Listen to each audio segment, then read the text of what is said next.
আমরাও তো যথেষ্ট ফুটবল পাগল, বিশেষ করে বাঙালি। আমাদের কি তফাৎ হয়ে গেল যে আমরা সেই অর্থে কিছু করতেই পারলাম না?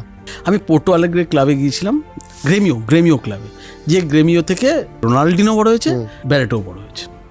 তো আমি দেখতে দেখতে জুলিয়ানোকে বলছিলাম, জুলিয়ানো আমাদের ভবানীপুর ক্লাবে প্র্যাকটিস করাতো, তখন এখানে সানা বলে একটি মিডফিল্ডার ছিল, বাচ্চা ছেলে। ও বলছিল, দুলাল দেখো সানার সঙ্গে কোথাও ডিফারেন্স আছে ড্রিবলে?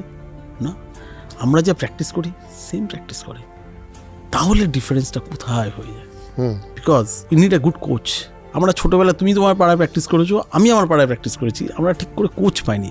ওদের ছোট থেকে টেকনিক্যালি এত সাউন্ড হয়ে যায় খেলতে খেলতে, যে আমি এদিকে দেখি, এদিকে বল বাড়াচ্ছি চেটো দিয়ে একটা, আমার নর্মাল যাচ্ছে। বিশ্বাস করো, ওদেরও যা প্র্যাকটিস হয় আমাদেরও তাই হয়, কিন্তু ওরা টেকনিক্যালি খুব সাউন্ড, ওদের ভিশন টেকনিক্যালি সাউন্ড। আমাদের কৃষাণু দেখি ওরকম ড্রিবল পারতো না, কিন্তু ফিটনেসে পারবো না। চুনি গোস্বামী 62 এশিয়াডে সোনা পেয়েছে।